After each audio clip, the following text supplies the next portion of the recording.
Charles Sumner of Massachusetts was a United States Senator for 23 years. He lived to be 63, from January of 1811 to March of 1874. Stephen Puleo has written the first major full biography of Sumner since 1960. It's titled The Great Abolitionist. Mr. Puleo writes, his positions cost him dearly. Southerners despised him, sometimes feared him, and celebrated gleefully when Sumner was beaten unconscious in the Senate chamber in May of 1856. Stephen Puleo first published the full story of the caning in 2012. Since March 19, 1979, C-SPAN, a public service funded by the cable television industry, began giving you direct access to government in an innovative way by putting you, the viewer, into the rooms where politics is debated and policies are determined. C-SPAN began as a bold initiative. Now, 45 years later, we are essential for those wanting to see democracy at work, without editing or commentary. With continued cable support, we've done this without a dime of government funding, maintaining our independence. As we mark 45 years, the business of media is rapidly changing, and now your support is crucial for our mission's future. Support our legacy of unfiltered access by donating today at cspan.org/donate. Stephen Puleo, in the middle of 1856,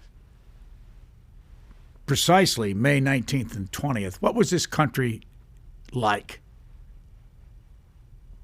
Well, Brian, it was terribly divided, as you might expect. It had just come off of the very controversial Kansas-Nebraska Act, which basically Democrats led in passing, which would give people in Kansas and Nebraska the popular sovereignty vote as to whether slavery should be allowed or not.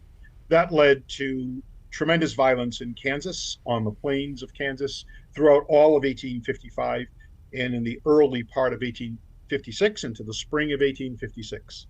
What did Charles Sumner say in his speech on the 19th and the 20th of 1856 that ticked off the South Carolinians?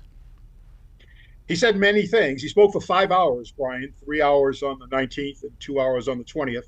Of course, he castigated the South, slavery, castigated the South and South Carolina for violence in Kansas, all of that. But what I think really got them upset, what really got South Carolina upset, and Preston Brooks, the congressman from South Carolina, upset, was that Sumner personally castigated Andrew Butler, the senator from South Carolina, who was Preston Brooks's second cousin. And he called Andrew Butler somebody who had a courtesan or a whore, and that harlot was named slavery. Butler had recently had a stroke. He was paralyzed. His face was partially paralyzed. He had a very difficult time speaking. Sumner mocked that, the fact that he would spit or expectorate when he spoke, and said every time Butler spoke, out flew a blunder.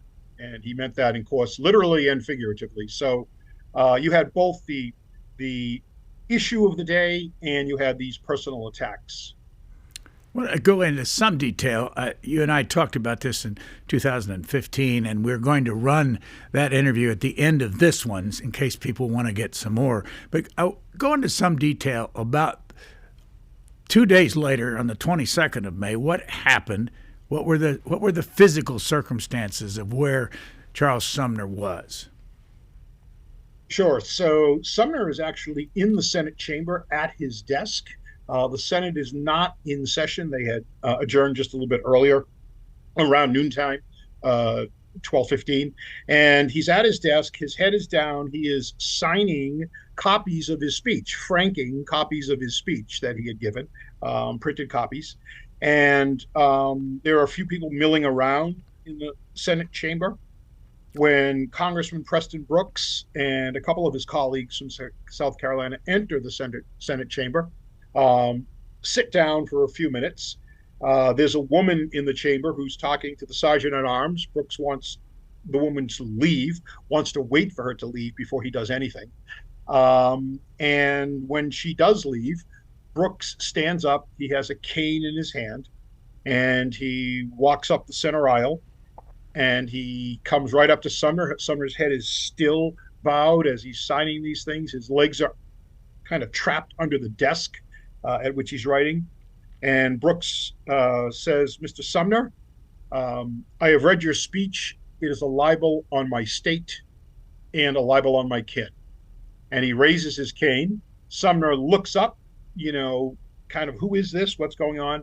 And when he looks up, Preston Brooks slams the cane down on the top of his head. Sumner's forehead explodes in blood. And then Preston Brooks begins to beat him again and again and again with the cane over the next 90 seconds or so. Why can't he, when this is going on, get away from him? Yeah, so his legs are pinned under. He's a tall man, Sumner, 6'4", a big man. His legs are kind of pinned underneath the desk. He almost forgets that he can roll back, I think, because his chair is on wheels. And so he's struggling to get up, and he finally, quite literally, wrenches the desk, which is manacled to the floor, wrenches the desk from its moorings and stumbles backward. And that gives Brooks kind of an advantage to kind of come in and continue to beat him. As Brooks says, I gave him about 30 first-rate stripes, and by the end he was bellowing like a calf. And so he literally beat Sumner to within an inch of his life. All those 30 blows, are they to the head or to the rest of his body? Yeah, most to the head, around the shoulders, some to his body, but most to the head and shoulder area. As a matter of fact, Sumner at one point begins to slump over, and Brooks grabs him by the lapel to keep him upright while he's continuing with his beating. And so it's a really harrowing, awful experience for Sumner. He suffers concussion, he suffers brain trauma, he suffers spine injuries, all of that. And he's finally knocked unconscious, and some of Brooks's colleagues pull him away and say, "Do not kill him." And they pull him away. Brooks has nothing left in his hand but the gold knob of the cane. The rest of the cane is shattered in pieces. And Sumner is taken to the anteroom next door just by some of his colleagues, laid down, and before he slumps into unconsciousness says, "I can't believe such a thing was possible." How big a deal was that in the press of the United States at that time? An enormous deal, Brian. So almost every single paper, North and South, covers the caning on the front pages. There are about 3,000 newspapers in the country at the time. They cover it from very different perspectives. Of course, the South, for the most part, endorses Brooks's beating, commends Brooks's beating. Thousands of Southerners send canes to Brooks, many of them inscribed, "Hit him again." There's almost universal acclaim, some criticism in the South for Brooks's action, that abolitionists and people like Sumner have gone too far. On the North side, on the other hand, it is quite different.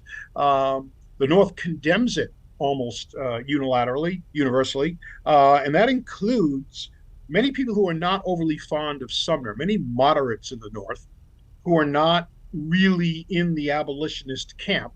They're left with almost nowhere to go but to support Sumner. Sumner gets a great deal of support in the North. And in fact, over the summer of 1856, thousands of men register for the Republican Party, the fledgling Republican Party of which Sumner is a member. And the party grows enormously during the summer and fall of 1856, nominates its first candidate for president in November, John C. Fremont, who almost wins, shockingly, something that really made the South fearful that could happen so quickly. And it's almost totally due to the caning. So what happened to him on that day? Where did he go? Did they, for instance, today they'd immediately take him to a hospital. Right. He was taken to his home. A doctor did visit him. A doctor saw that his scalp was split almost to the bone, as the doctor described it. He had terrible pain in his back and his spine. The doctor said he perhaps had some kind of brain trauma, but he doesn't go to a hospital. Another doctor visits him basically the next day, and Sumner is confined to his bed for a long period of time in Washington, D.C. Finally believes he needs to get out of the city in order to recover or to engage in any kind of meaningful recovery, and spends the summer of 1856, even into the early fall of 1856, in a variety of different places, Maryland, the mountains of Pennsylvania. But ultimately, Sumner's absence lasts for almost 3 years. He comes back into the Senate very briefly for a day in between. But from the summer of 1856 until June of 1860, he is essentially absent from the Senate with both physical maladies and also with what I think we would call today PTSD. There were numerous occasions as he got closer to Washington when his headaches increased, severe headaches, dizziness, those kinds of things. And so I think that's what we would call it today. So he had very much, I think, brain trauma, spinal issues, issues walking, and he also had, I think, really serious emotional issues as a result of the beating. What was the reaction to his colleagues in the Senate? Did they like him?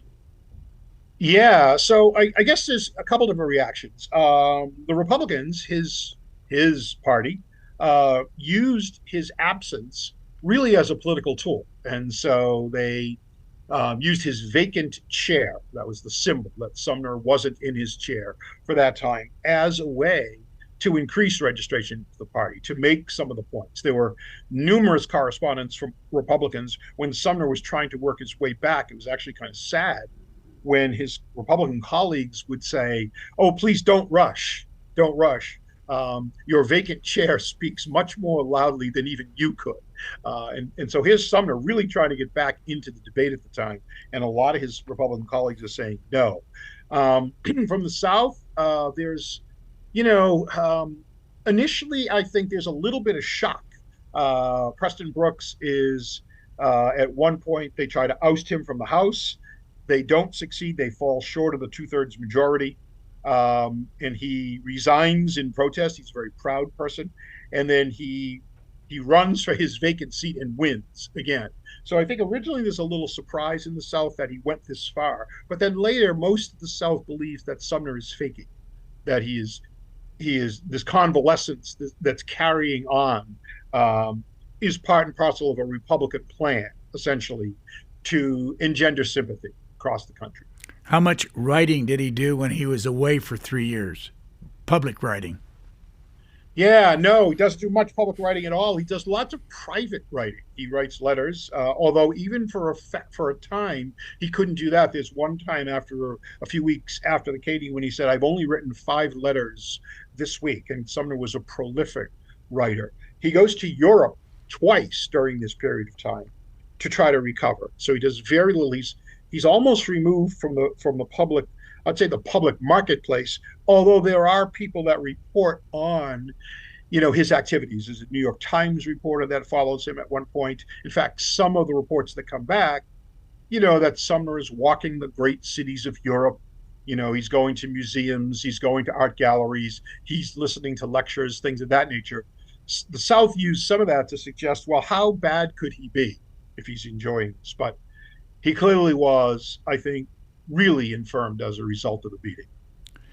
He was how old when he gave those speeches and had the beatings, and how old was Preston Brooks? He was 44 when he was beaten. Yes.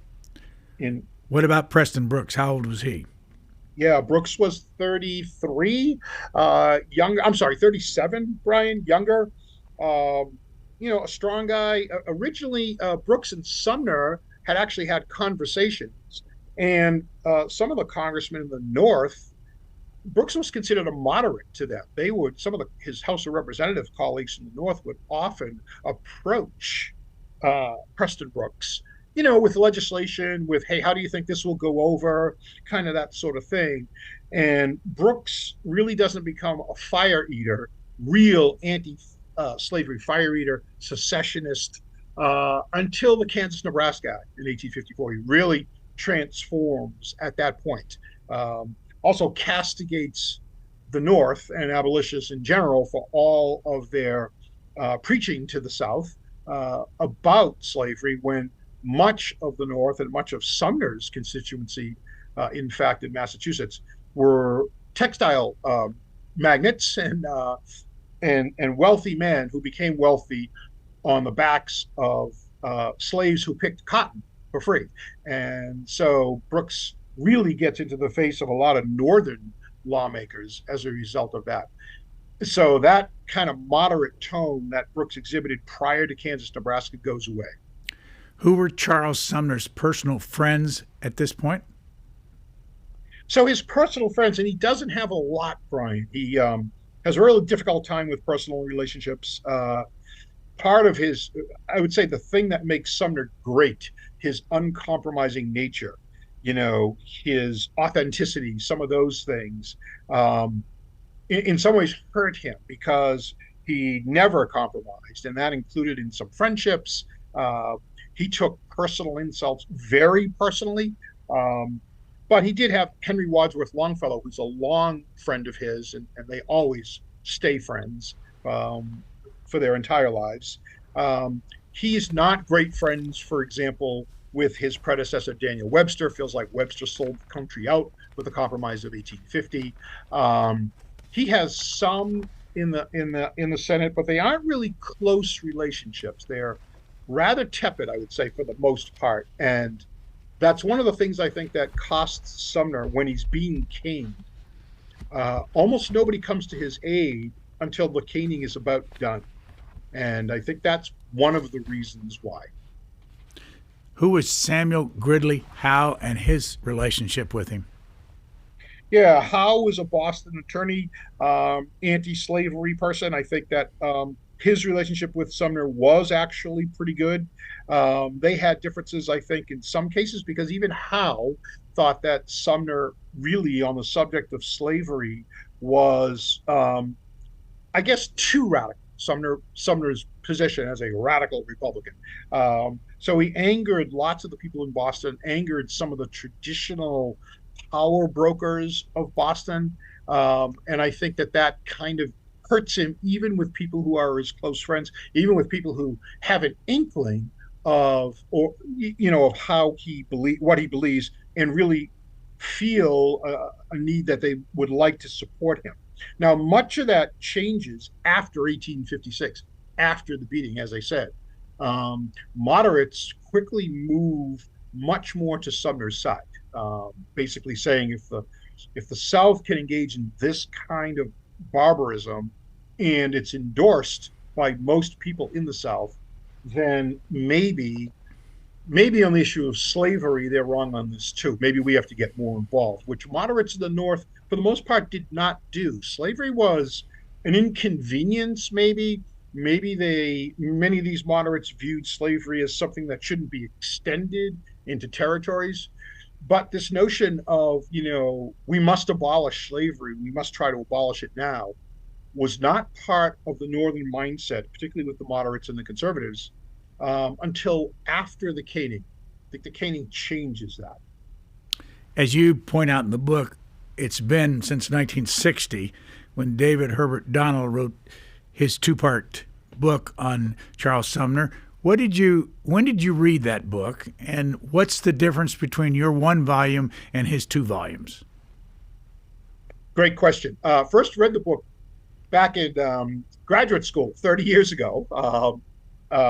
Liked it in some senses, didn't like it in others. I thought even at that time, Donald was far too negative about Sumner's accomplishments and achievements.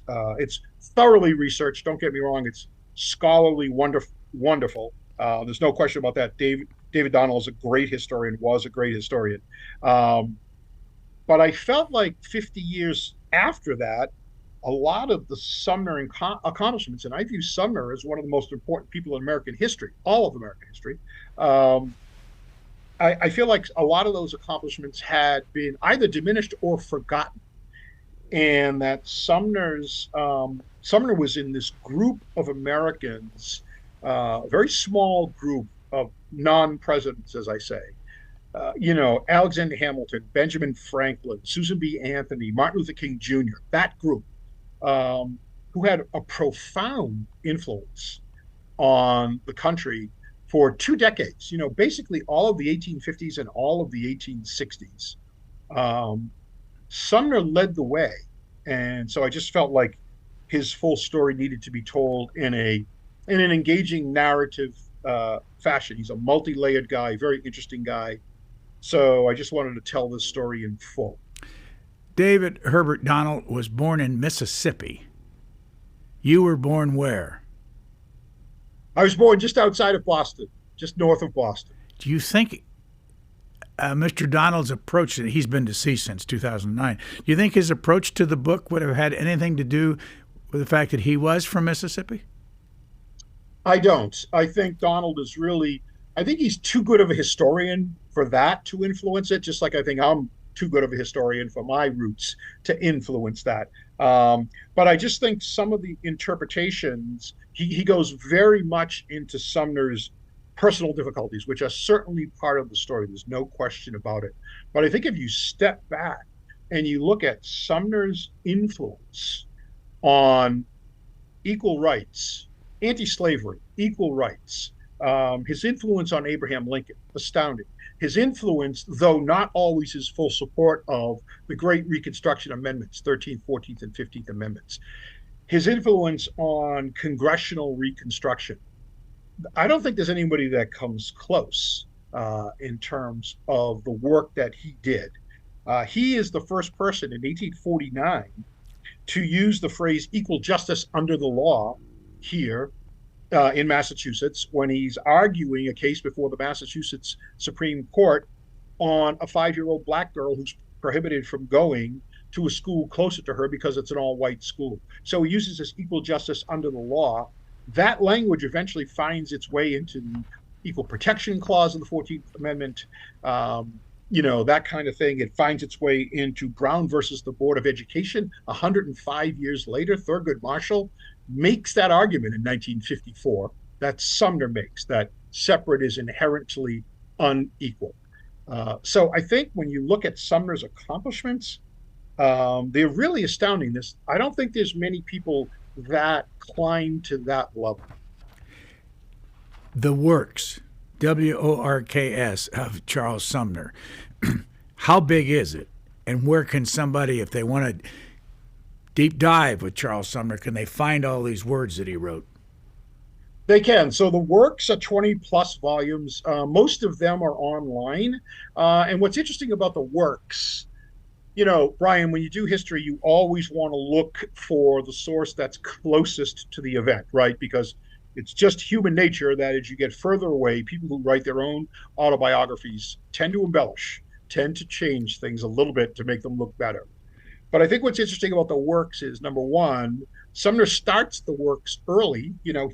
He kind of builds on the works as he's going along, number one. And number two, he includes his original speeches in the works and some of the letters, many of the letters that he receives in reply contemporaneously. So those are all part of the works too. So I think between the works and the thousands of letters Sumner writes and receives, you're able to build a pretty good picture of this fascinating man. How much of the actual original works have you seen up close? So many, I would say a couple thousand of his letters, very much so. He's got terrible handwriting. So you have to kind of work through those, although some have been transcribed in different repositories. So I'd say a couple thousand of his letters, maybe several hundred of the letters he received. So that's wonderful. What's interesting to me about the way he writes is, number one, he wrote all the time. He barely took a day off from writing. Prolific writer. Number two, I think, as was the custom of the day, but I think Sumner even enhances this, he's enormously candid in these letters. Talks about his vulnerabilities, talks about the things that make him sad. When he goes through a horrible divorce in 1866, talks about his feelings there. So I think that's common in these letters. It's something we probably don't do today in letters. Um, but Sumner, I believe, really opens himself up, which in many cases runs a little bit counter to his personality. Doesn't do that often personally. Um, a lot of times his friends make jokes about that it's tough to get personal with Sumner. He's got this veneer, in front of him that doesn't allow that to happen. And they kind of joke about that. But in his letters, he's very open. You write that he was an egotist who sneered at lesser intellects. Yeah, I think that's right. This is the part of the multi layers of Sumner. So you could peel Sumner like an onion. He's got so many virtues, I think, but he also has these issues. He's imperious, condescending in many ways, does not suffer fools gladly, but I think he even goes further than that. Has very little in the way of a sense of humor. One of the things he learns from Lincoln is the power of humor, the value of humor. There's a great scene when they first meet, and Abraham Lincoln is, kind of surprised at how big Sumner is, as tall as Lincoln, just about. And so Lincoln says, "Hey, let's measure back to back to see who's taller." And Sumner is just mortified by this. And he says, "Oh, instead of back to back, how about we just present a united front against slavery?" Which is a clever quip, but he's not quite sure how to handle that. And I think throughout their relationship, Sumner teaches Lincoln something about being unwavering, being courageous, being willing to risk something. And then I think Lincoln teaches Sumner, other things: the importance of humor in personal relationships, the necessary politics, that have to go into some of these decisions, which Sumner doesn't have a keen view of. My example for that is when Lincoln is about to issue the Emancipation Proclamation. Of course, the proclamation only refers to Southern states, that slaves in the seceded states would be freed.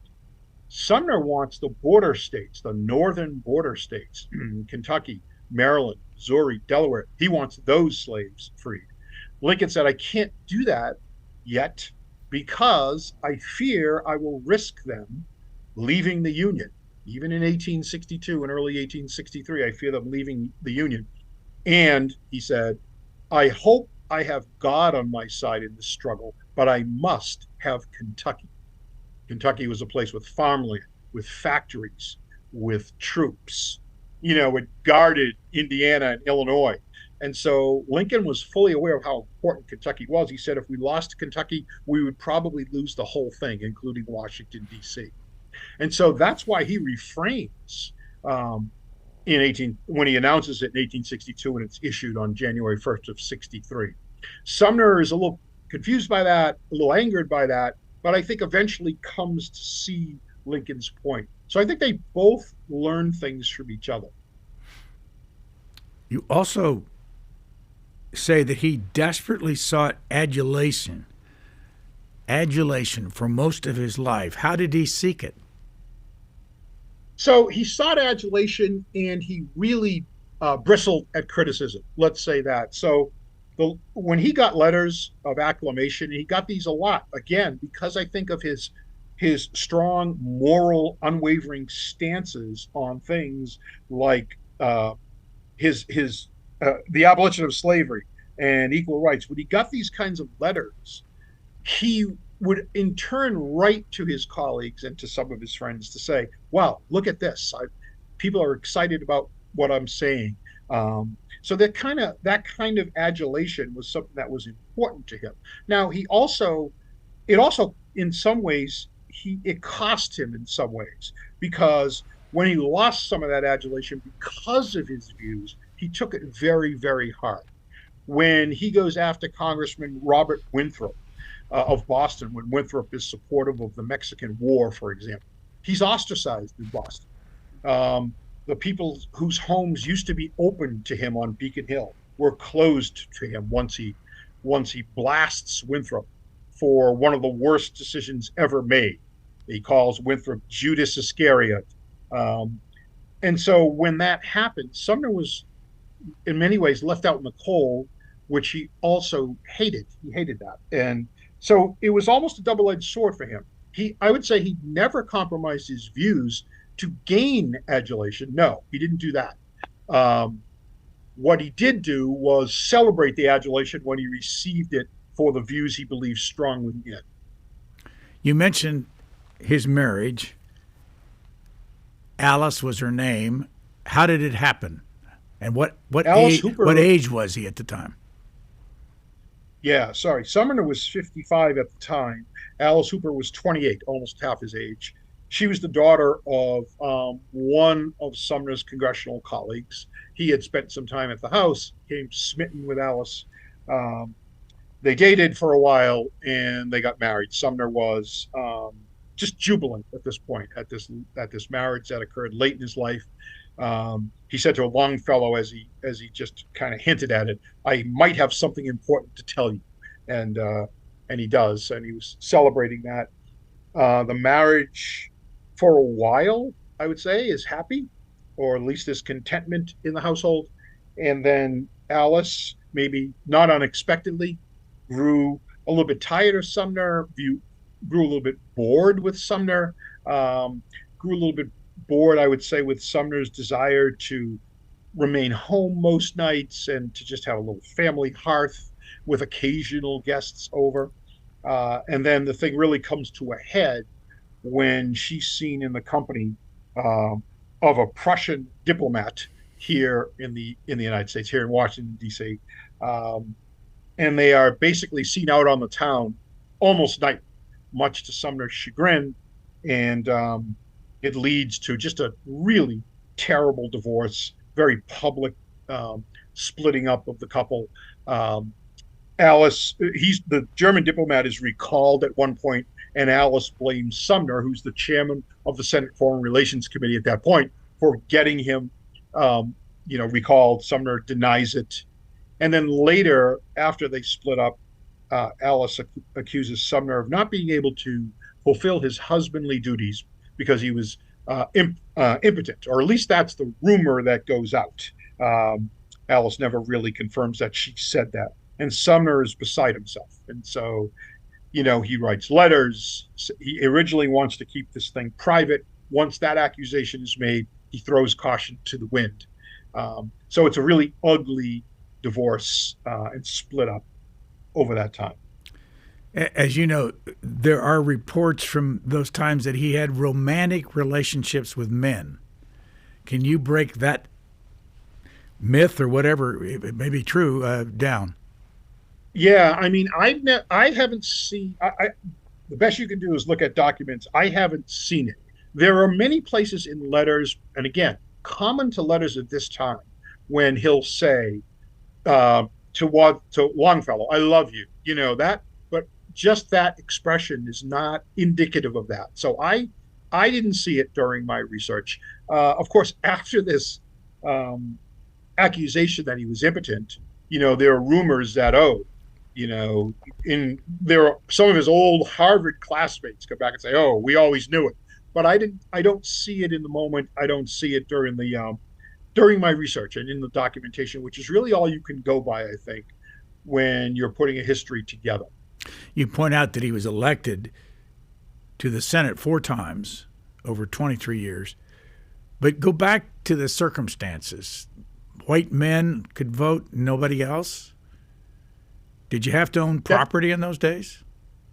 So in Massachusetts, a couple things. Number one, senators at that time weren't elected by constituents. They were elected by the legislature. So in Massachusetts, he's elected by the House and Senate in Massachusetts to his first term as president. That eventually changes in 1913. Senators are popularly elected at that point. But yeah, white men could vote in Massachusetts. There was a requirement for some property ownership, not large, but some property ownership. And so Sumner is elected on the 26th ballot for his first election in the fall of 1851. It's a very contentious election. It comes on the heels of Massachusetts sending her first slave back to bondage as part of the fugitive slave law that's passed in 1850. And that's how Sumner really gets propelled into the Senate. He was not the first choice. He's very much a dark horse candidate. Um, Merchants and more of the conservative moderates in Massachusetts, they were scowling that Sumner was elected. And that's in 1851. He takes office in 1852. That begins his, I would say, public career, his elected career. And then he's elected every 6 years, until he dies in 1874. Tell us the story, please, of Thomas Sims. Sure. Thomas Sims is the name of the slave, the fugitive slave that Boston sends back to bondage. He had escaped from Georgia, Savannah area, stowed away on a brig on a ship that eventually moored in Boston. He goes to South Boston, hangs around for a little while, hides himself for a little while, but eventually comes out into downtown Boston. At that point, the fugitive slave law is in effect, and the law says that in northern states, in free states, if a slave hunter comes hunting for a slave, a runaway slave, that the legal apparatus, the police, the courts are required to assist in sending that slave back to bondage. Thomas Sims is arrested in downtown Boston. He goes through a quick cursory hearing, which is part of the fugitive slave law. He's not allowed to testify on his own behalf, also part of the fugitive slave law. And he is eventually, in April of 1851, at about 4 o'clock in the morning, marched down to the docks by a phalanx of police and troops, put on a ship back to Georgia, and sent back. Abolitionists the whole time are sort of accompanying that phalanx, hissing and booing. And when he gets back to Georgia, he is whipped. 39 lashes he receives on his bare back, which is the penalty for escape. And I think at that point, the abolitionists in Boston, and they really led the way for abolitionists across the North. It's almost as though a switch goes off. They become much more militant, much less in the way of speech making, much more militant in the way of helping slaves escape. They provide them with clothing, with money, with hiding places, with alibis, all of that. And that I think ripples across the northern states too, New York, Pennsylvania, Ohio. And so that moment, I think, is a watershed moment, because here's Boston views itself as the cradle of liberty, where the revolution began, sent its first slave back to slavery in April 1851. Sumner, the logjam in the House of Representatives, that's the Mass House of Representatives, the logjam on the Senate, on the vote for U.S. Senator, breaks, and Sumner receives the necessary votes to become elected as a United States Senator from Massachusetts, almost as a direct result of the Sims case. How long was the fugitive slave law in effect in the United States? So the law itself is in effect. There's an original, what many of the congressmen at the time called an original fugitive slave law that's part of the United States Constitution, almost never enforced. And it's actually not a very strong one. It's the Compromise of 1850, which Henry Clay and Daniel Webster really promote. And the fugitive slave law comes about, I think it's important for the context, comes about once California is admitted as a free state to the Union. So gold is discovered in California.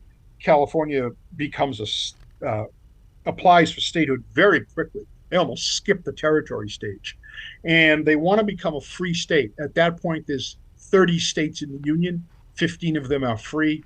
15 of them are slave states, and California wants to come as a free state. That will upset the balance of power in the Congress, in the country, this very fragile truce between North and South, and the South wants something in return. And what they get is this very stringent fugitive slave law. So it goes into effect in 1850 with the Compromise of 1850. It's not repealed until 1864. Sumner gives the first major anti-slavery speech in congressional history in 1852, demanding that the fugitive slave law be repealed. He loses miserably, 47-4. So it's not fully repealed until 1864, after the 13th Amendment to abolish slavery is passed in the Senate, not the House yet, but in the Senate. Sumner says it's now time for us to abolish slavery in the nation's capital. And in fact, chides Lincoln shortly before the vote because he wants Lincoln to get behind this measure. And he says, you are the biggest slaveholder in the United States today. You have 3,000 slaves in Washington, D.C., a federal territory, not a state. And we need to do something about it. So in 1864, fugitive slave law is abolished. Do you have any idea? There were 4 million slaves in the country back then, if I calculate correctly. How many of them were in the North? So the vast majority were in the South, but like I said, the northern border states, I don't have the exact numbers, but in Kentucky and Delaware and Maryland, those were, Baltimore was a big slave auction state. So those northern border states did have a number of slaves. And I think the first shots of the Civil War are fired in Baltimore during the Pratt Street riots when Union troops from Massachusetts are on their way to D.C. after Lincoln's call, because it is a state that is sympathetic to slavery. And as I said, as is Kentucky and Missouri. Missouri is a slave state at this point as well. So again, the South comes at the North for what they call this sort of hypocrisy.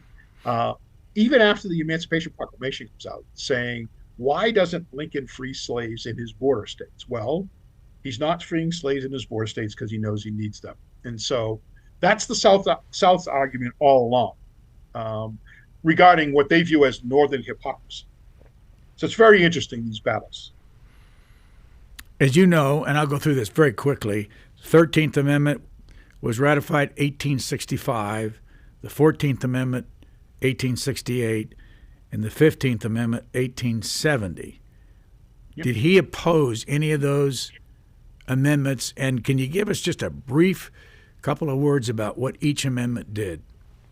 Sure, and I'll answer your question to say yes and no on whether he opposed them. So Sumner is the person most responsible for bringing these amendments and the ideas contained in these amendments to fruition, to where they got. But he's not happy, and he never really is happy. In some ways, this is part, I think, of his achievement. He's never really happy. Things don't go far enough. So the 13th Amendment is the amendment that abolishes slavery. Sumner votes for it, but he's not happy that it doesn't include some language on equal rights, which he is firmly in belief of. So he, throughout the 13th Amendment process, threatens to torpedo it because it doesn't include more than it does, but he ultimately votes yes. The 14th Amendment, which includes his language, essentially, everything he's always wanted, equal justice under the law, due process for all. He's furious that it does not include universal suffrage, that is, voting rights for African-American men. And so there's lots of discussion about that, particularly because the 14th Amendment ends up being ratified after the requirement for Southern states to rejoin the Union is for them to allow Black suffrage. So someone's like, why aren't we doing this everywhere? And then but he votes for it. The 15th Amendment, of course, is the amendment that allows Black men to vote in 1870. Sumner does not vote on this, doesn't vote against it, does not vote. He's one of a handful of senators that don't vote. He does work for its ratification afterwards. But he's not happy that the 15th Amendment doesn't include language prohibiting poll taxes, for example, prohibiting literacy tests, for example. So he wants more than what's in all three of these amendments. It's really, again, fascinating to hear his discussion. He's brilliant. And even when the 15th Amendment is happening, his colleagues are saying this is a watershed moment. It's everything you've worked for. Um, let's get what we can get. We're not going to be able to get, this language on poll taxes. We're not going to be able to get this literacy language. In fact, the dirty little secret was many of the northern states wanted these provisions in here. Pennsylvania, required that you were a taxpayer. Massachusetts, Connecticut required literacy, those kinds of things. Rhode Island, I think, required real estate ownership to vote. California did not want Chinese people to vote. So they didn't want this. They wanted states to have these individual kind of reasons or rules to not allow it. Sumner was opposed to all of those. So he ends up not voting on the 15th Amendment, which is probably the capstone of his entire career, suffrage for African Americans, which he argues for throughout his career. In those 4 different elections, other than the first one, did he ever have any trouble getting the? He did not. Landslide. The 1857, I think, is a remnant of his caning. There's a tremendous sympathy vote for him, tremendous support for him. 1863, people know just exactly how influential he's been to Lincoln, that he was responsible in some ways for Lincoln's movement towards emancipation. And most of Massachusetts by that point was well into that school of thought. In 1869, I think he kind of benefits from being, a senior statesman. He's chairman of the Senate Foreign Relations Committee. People know he was instrumental in averting war with England during some things that happened during the Civil War, the Trent Affair. And so I think he gets the benefit of that doubt. So no real challenges up to that point. Have you lived in Boston all your life? I lived in the Boston area all my life. Yes. Where'd you go to school? UMass Boston for both my undergrad and my master's in history. When did you start getting interested in history?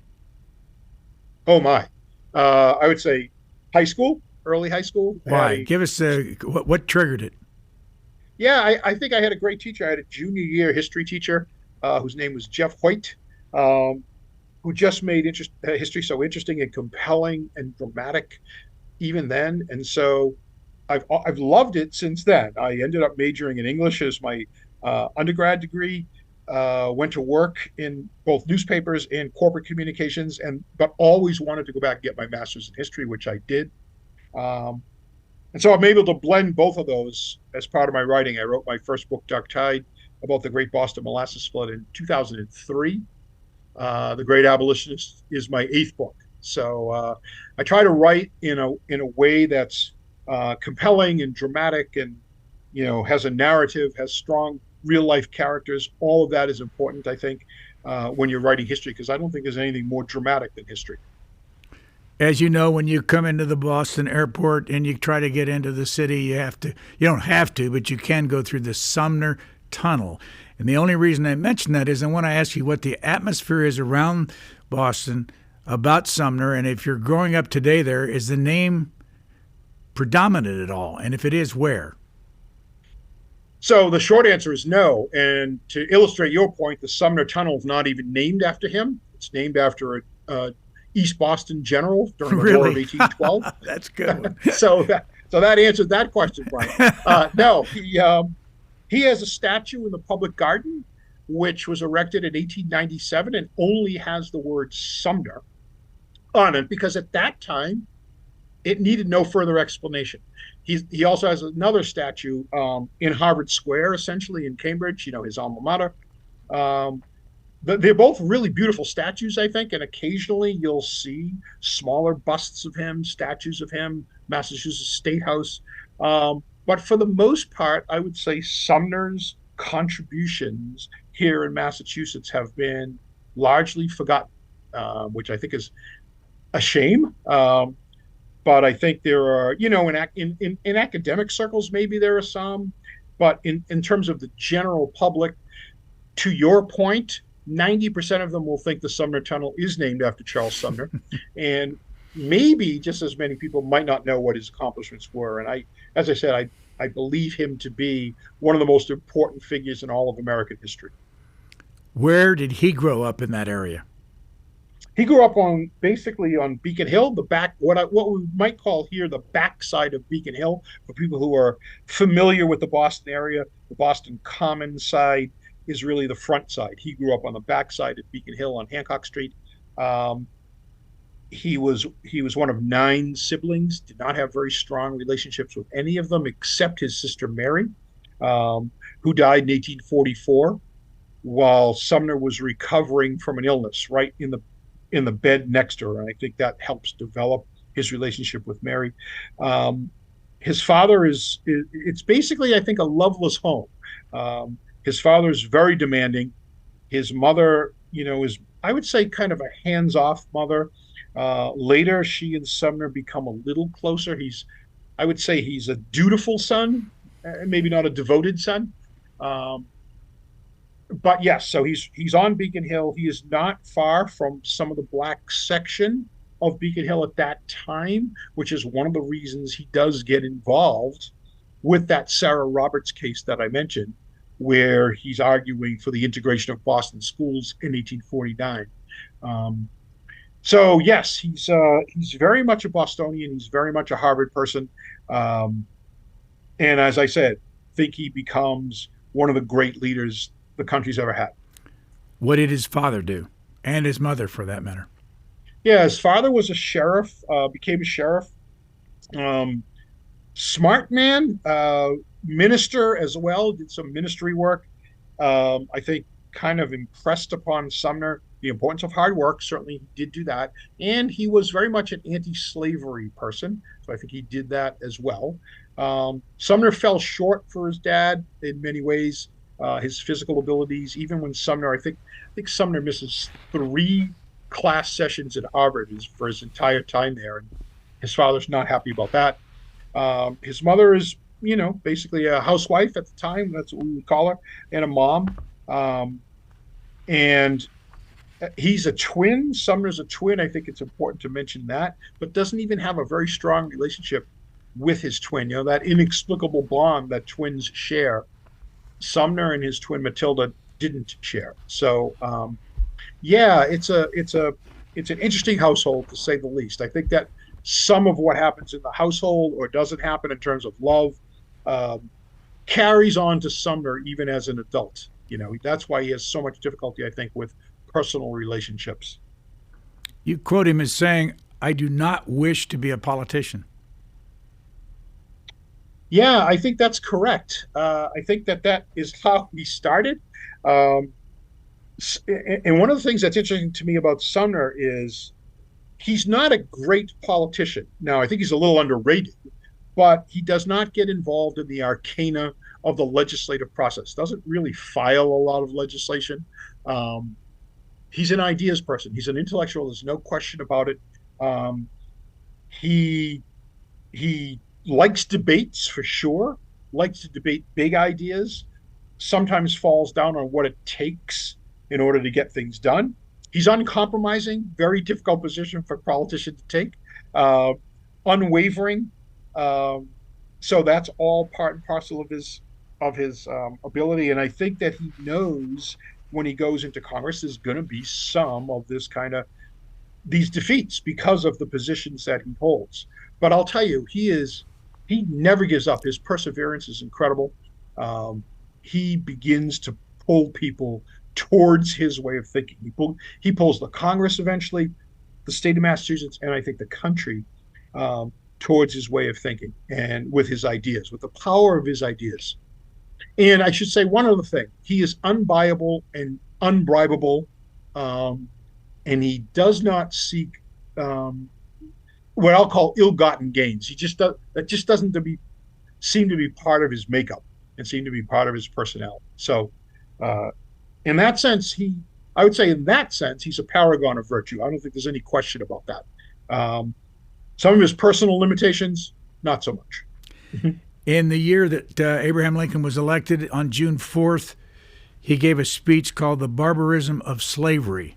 What was the point? So great question. He comes back into the Senate after this 3-year absence after the caning, and wants to make it clear this the country's at a point where people are talking about Lincoln's election. People are talking about the potential of secession if that happens.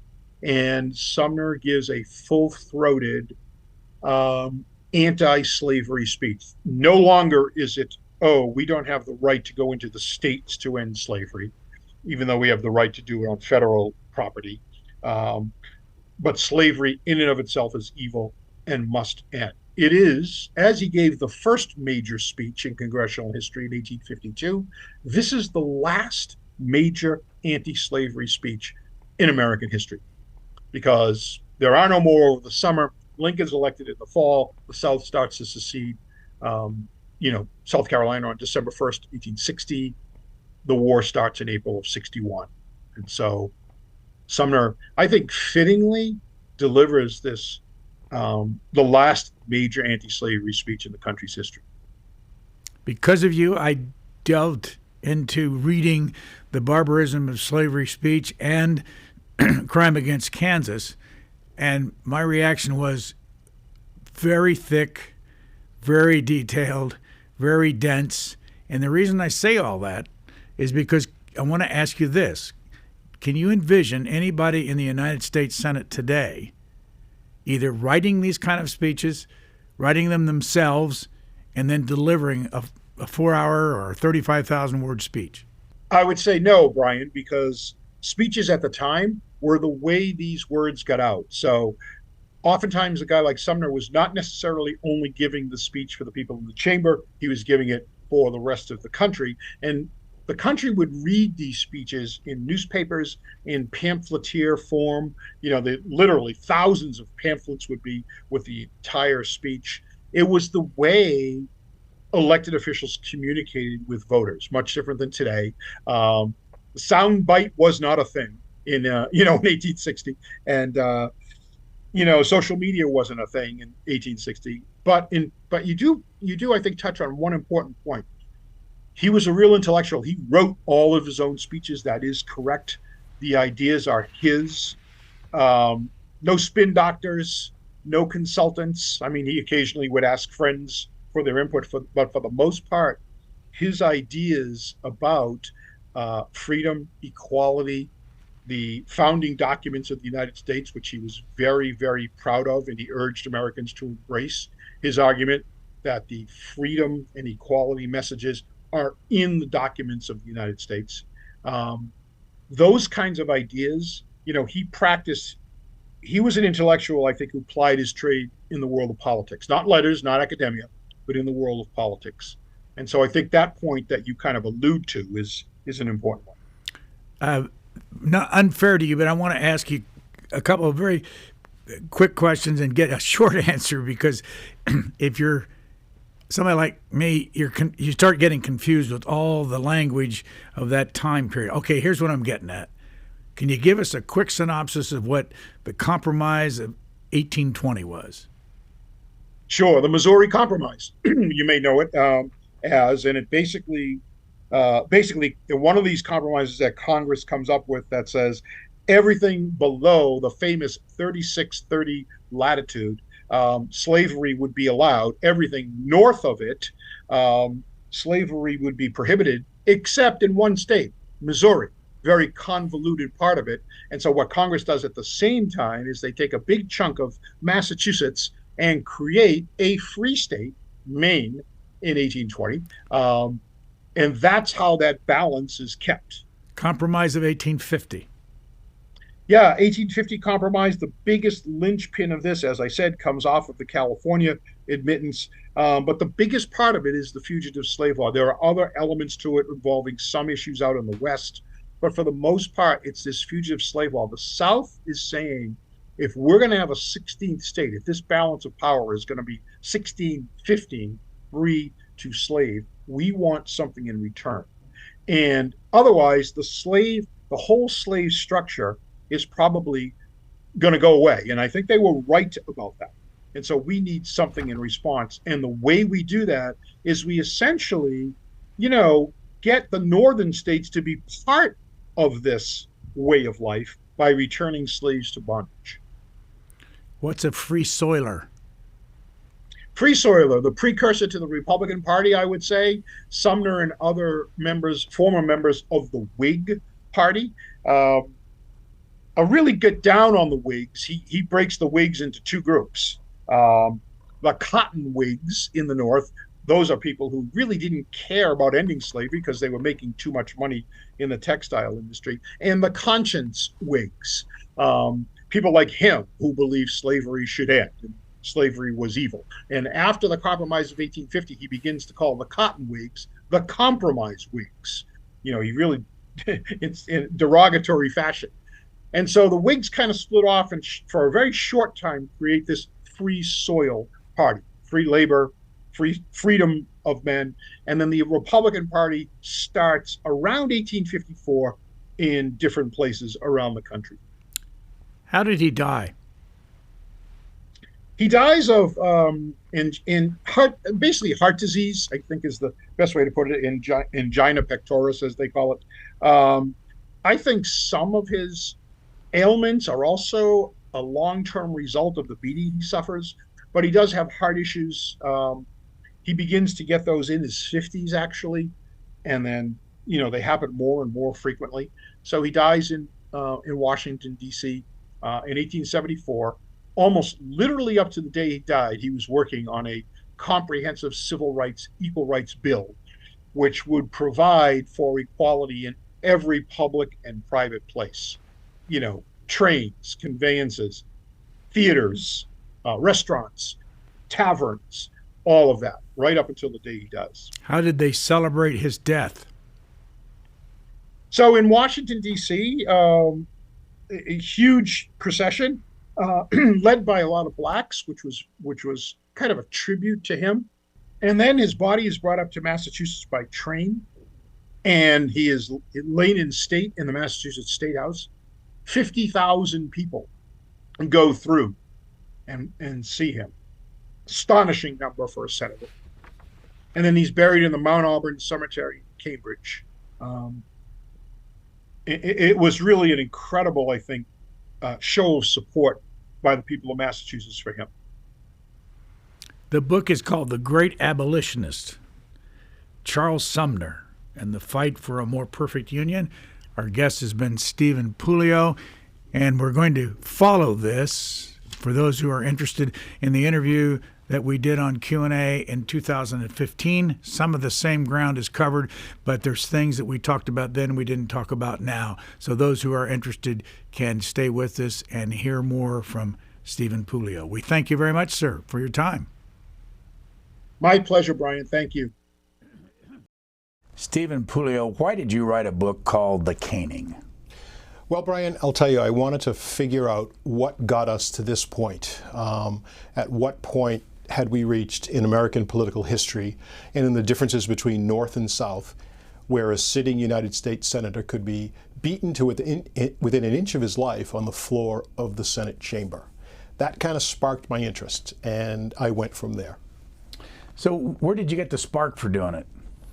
It's just been in my head for years. I've written 5 books, and I've probably written 2 of those books with the caning in the very back of my mind. And again, this whole issue of how politically we were divided North and South, what gets us to the point where a congressman can come onto the floor of the Senate and beat a United States senator. That slavery debate, just how vicious it had become and how polarizing it had become. And so that kind of sparked my interest in this story. And when I began to do the research, I found it just fascinating with these 2 characters, Charles Sumner and Preston Brooks. What's the time period? 1856. So think about this. It's after the Kansas-Nebraska Act. It is after the Compromise of 1850. So some real contentious sort of events in American history. The fugitive slave law is in effect. So there's this gulf between North and South anyway as a result of that. And Preston Brooks had just 2 days earlier listened to a speech by Senator Sumner not only castigating the South and castigating slavery in general, but also personally insulting his second cousin, the senior senator from South Carolina. Charles Sumner was about how old and what state was he from? Yeah, Charles Sumner was from Massachusetts, 44 years old, probably the strongest, most unwavering anti-slavery voice in America for 25 years, certainly during this period of time. It was not William Lloyd Garrison, it was not Abraham Lincoln, it was Charles Sumner. So he is a radical anti-slavery voice and a very powerful, unwavering anti-slavery voice. How long had he been in the Senate? So he comes into the Senate in 1851. He comes in a rather contentious vote in Massachusetts. At the time, you'll recall, senators were not popularly elected. They were elected by the state legislature. Sumner was a abolitionist, a radical abolitionist, considered on the fringe in many ways.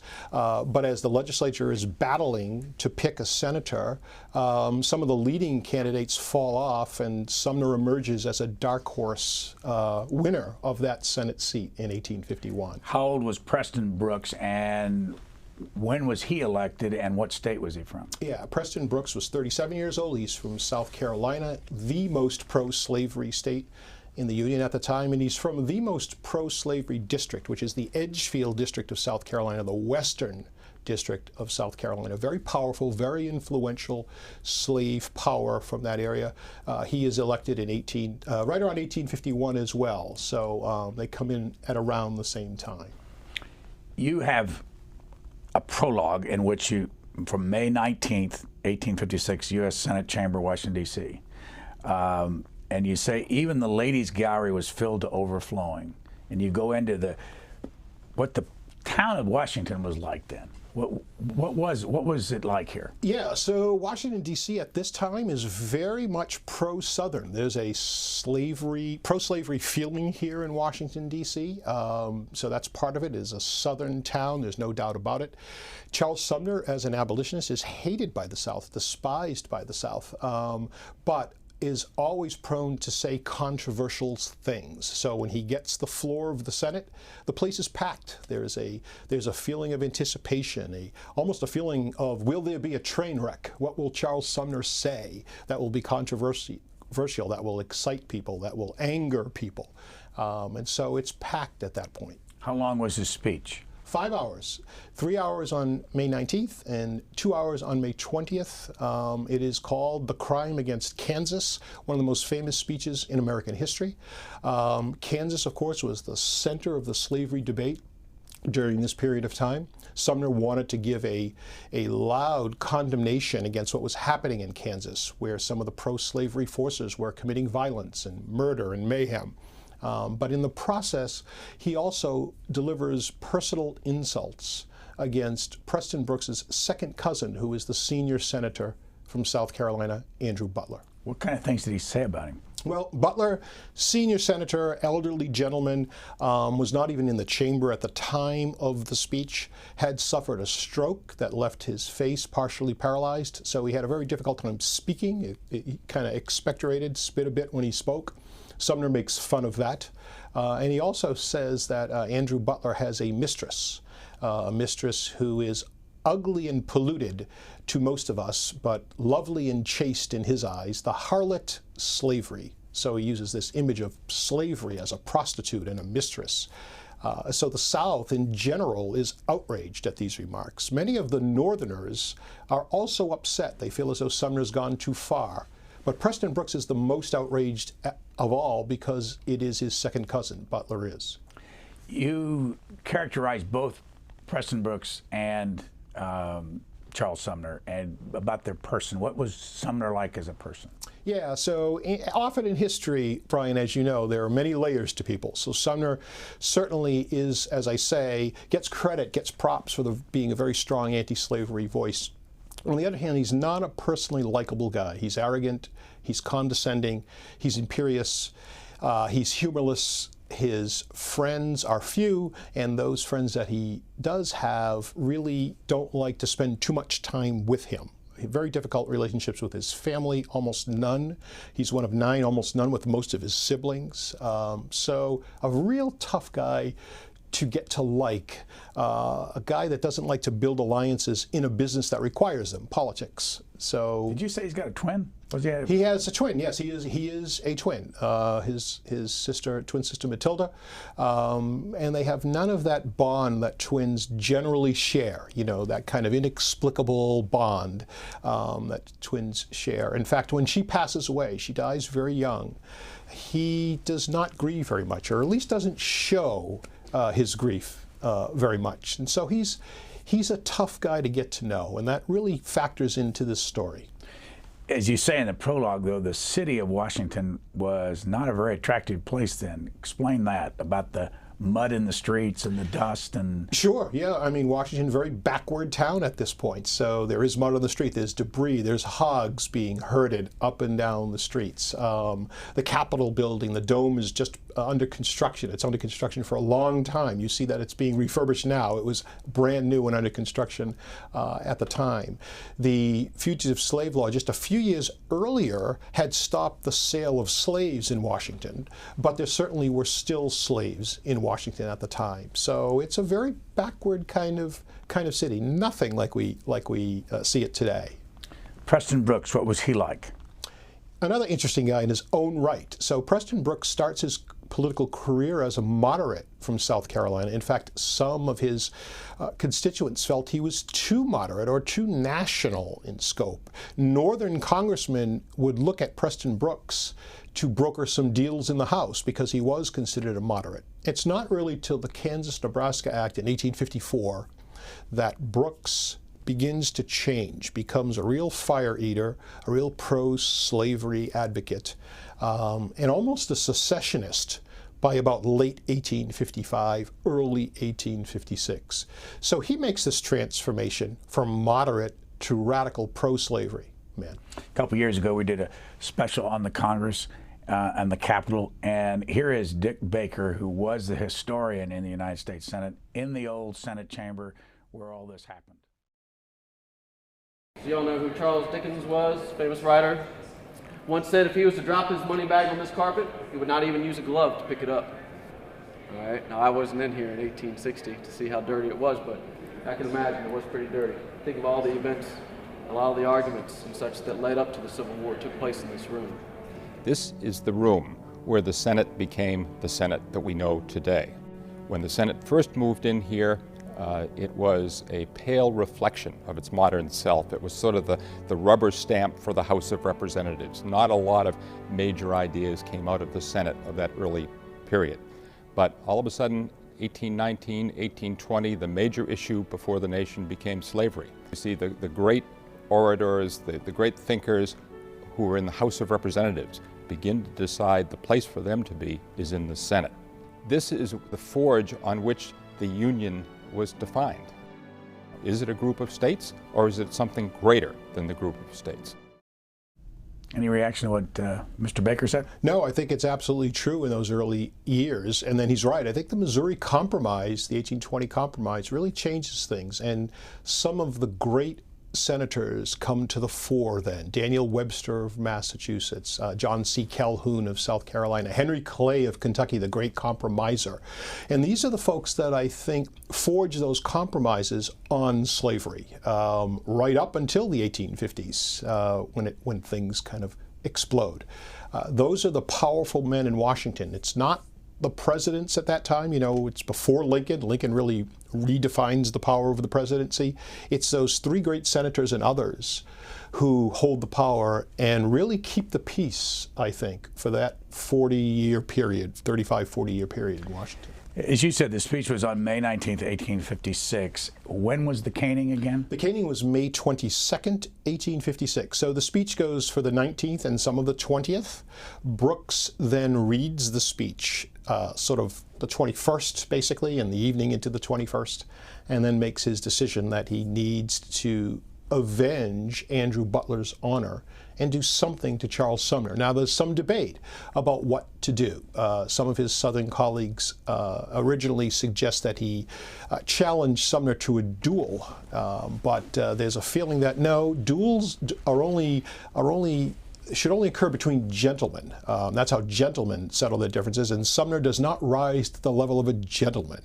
And then Brooks himself says, well, what if I just invite him outside and we settle it man to man with our fists? And they say, no, Sumner's too arrogant. He will never come out to meet you. He will ask you to come to meet him at his desk. And so they rule that one out. And so Preston Brooks decides that the way to do this is with his gutta percha wood cane, is to take it to Sumner in the Senate. Tell us again what kind of cane it is. Yeah, it's a gutta percha cane, so it's a little bit lighter than real hickory, but still very, very sturdy. And so Preston Brooks, yes, exactly. Replicas of it in the South Carolina State Museum. Preston Brooks, by the way, received hundreds of replicas of it after the caning.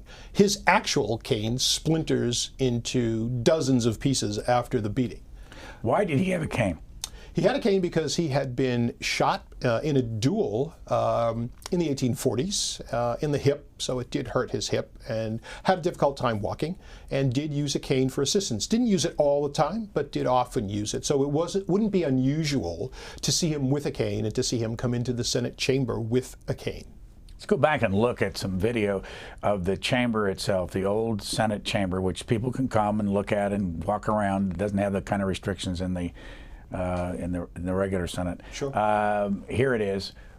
Do you know where Charles Sumner was sitting? Yeah, so Sumner's sitting kind of front left of the chamber, if you will. And so when Brooks comes into the chamber, he comes into the center doors, sits down, and is almost looking directly at Sumner. Problem is, Sumner's not looking at him. Sumner's head is bowed. He is literally signing copies of the Crime Against Kansas speech. He's franking copies of his speech, which had been printed previously for his constituents. So he's totally oblivious to what's going on around him. The Senate is not in session at the time. There are maybe 35 people hovering around the Senate, some senators, some staff members such as they were at the time, some members of the press, the Sergeant of Arms was there, and Brooks and his colleague from South Carolina come in from the House and sit down with his cane. And Brooks says at the time he couldn't do what he came to do because there was a lady present in the chamber, and the Southern Code of Honor would suggest that he couldn't enact violence on Charles Sumner while a lady was present. She's talking to the Sergeant at Arms. She does so for about 10 minutes, and then she leaves the chamber. And then what? Preston Brooks gets up, walks down the center aisle with his cane, approaches Sumner. Sumner, again, totally oblivious to what's happening, head bowed, signing these copies of the speech. Brooks reaches him, lifts his cane over his head, and says, Mr. Sumner, I have read your speech over twice. It is a libel to my state and my relative. Sumner looks up at this point. Brooks is blurred through his glasses because he's so close. And Brooks strikes Sumner on the top of the head with a cane. Sumner's head explodes in blood almost instantly. It just triggers blood all over the place with the first blow.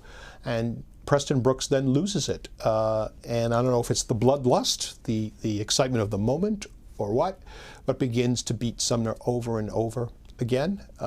Sumner tries to get up. His legs are kind of pinned under the desk. The desk is manacled to the floor. It's that kind of a desk.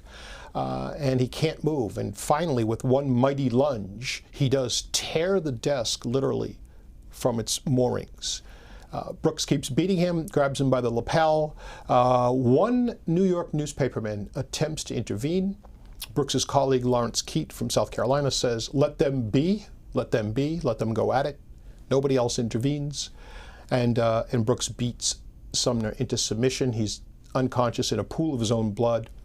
Brooks's cane, as I say, is shattered in hundreds of pieces. And finally, he's holding the gold knob of that cane.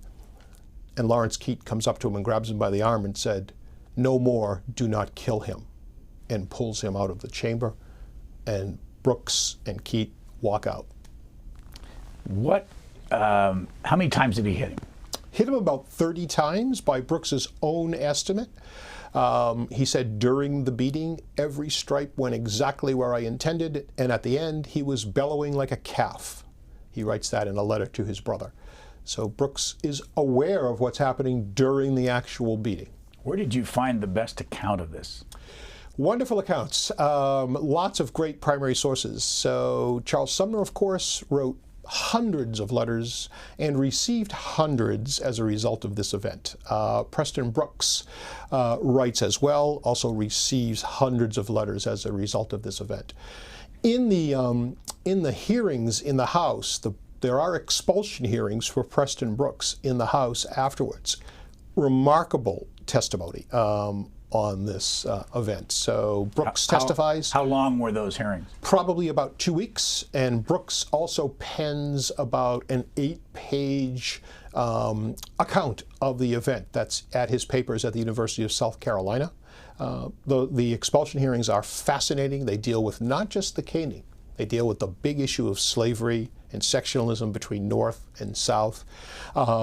During those hearings, there are the issues that come up, North and South. The gulf between those two sections are very, very apparent. So it's a wonderful primary source. At this time, how many slave states are there and how many non-slave states? Yeah, it's a great question. So at this time, there were 15 and 15 until California gets admitted to the Union in 1849. So they're admitted to the Union in 1849. It becomes 16 free and 15 slave. And that's one of the reasons for that Compromise of 1850. The South needed to be thrown a bone of some sort because that balance of power had shifted. And so part of that Compromise of 1850 was the very strict, very stringent fugitive slave law, which required Northerners who encountered runaway slaves, Northern police departments, Northern sheriffs, Northern courts, to play a part in the return of those slaves back to bondage. Very, very different than they had done in the past. Usually when slaves escaped, ran away, made it to the North, they were free. How often did that happen? That actual police departments would go after a slave and return them? Yeah, frequently, because especially in the case of males between the ages of 18 and 25, the most valuable slave property for slave owners, worth at the time $1,800 to $2,000, a real important piece of their overall assets. Most often those masters sent slave hunters to bring their slaves back.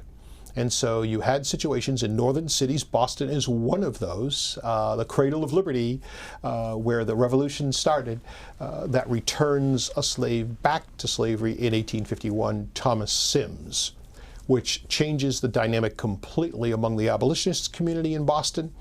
And because there's such an influential community, the abolitionist communities across the North, it makes them much more militant. It makes them help slaves in a much more tangible way, with money, with alibis, with hiding places, with food, with escape routes, you name it. So it really changes the dynamic of the abolitionist movement. Did anybody have slaves in the North? There were slaves in the North up until essentially that 1808, 1810 timeframe, when the slave trade basically is prohibited in the United States. Most of the North at that point, most of them, had gotten rid of their slaves by that point. However, very important to note this, Preston Brooks notes it, most of the Southerners note it, that the textile industry in the North, which made many, many people in the Northeast, particularly Massachusetts, Sumner of Massachusetts, New York, Rhode Island, Connecticut, all of those places, the textile industry made many people very, very rich. And of course, the textile industry used as its major raw material cotton, cheap cotton picked by slaves. So lots of talk by the South during this debate of the hypocrisy of the North on the issue of slavery. So what physically happened to Charles Sumner after he beat him 30 times? Yeah, so Charles Sumner does suffer some brain trauma. He suffers spinal injuries, back injuries, severe neck injuries, and I believe some form of what we would call post-traumatic stress syndrome at this point. He is trying to recover and convalesce for about 3 years. He can't get back to work. He tries going to the mountains. He tries going to the seashore to recover. He tries going to Europe to recover. While he's in Europe, he undergoes these excruciating treatments that a French surgeon claims he's developed to treat spinal injuries, which is using an open flame on the victim's back and running up and down with an open flame as a way to ease the pressure and cure the back injuries. And so Sumner undergoes these fire treatments, as he calls them, 6 or 7 times. Terrible boils on his back, suppurations on his back, in the heat of Paris, the humidity of Paris. Terrible, terrible treatments that he undergoes to try to ease this pain. He's unable to do so. The couple of times he does try to get back to work, the closer he gets to Washington, D.C., the worse his pain becomes, which I think is part of that post-traumatic stress that I was talking about. You do say, though, that during those 3 years he does come back to the Senate, I believe? Comes back one time and is unable to finish a day. Spends a couple of hours in his chair and leaves again. So he does try one time. He doesn't get back until January of 1860. So 3.5 years he's out. While he's out, it's interesting, while he's out, many of his northern colleagues, many members of the anti-slavery Republican Party, urge him not to rush back. Why? Because they say his vacant chair spoke even more eloquently than he did. They used his absence, they used his caning as a way to recruit members into the anti-slavery Republican Party, and it works masterfully. Thousands of people joined the Republican Party during the summer of 1856, right after the beating, into the fall of 1856. Who's president 1856-57? Yeah, so in 1856, James Buchanan becomes president. He just beats John C. Fremont, the first candidate for president that the Republicans put up. And only because Fremont loses a few northern states. He doesn't receive a single electoral vote in the South, but he does lose a couple of northern states, and that allows Buchanan to get in. But the South sees that as a harbinger. They see the following. They see that a united North could elect a president of the United States without a single Southern electoral vote. And of course, that does happen in 1860 with a man named Abraham Lincoln. There's no television, there's no radio. I assume there's telegraph? There is telegraph, yes. What kind of press did this whole issue get around the country? How visible was it to the person that lives either in California or in Georgia or in Maine? Yeah, and Brian, your mention of the telegraph is critical here. So the telegraph, invented really just 12 years earlier, makes it possible for the caning to become a nationwide story almost instantly. So there are about 3,000 newspapers in the United States at this time, North and South. Almost everybody who can read reads one, and almost everybody gets their news from one. So sometimes people would read them to each other, or they'd gather on a street corner and use the newspaper as their source of the news. And the caning was front page news almost instantly. It spreads across the country like a brush fire. Very, very different reactions, North and South. In the North, there's shock, there's outrage, even people who were not Charles Sumner fans, and there were many of those moderates in the North felt Sumner was too radical.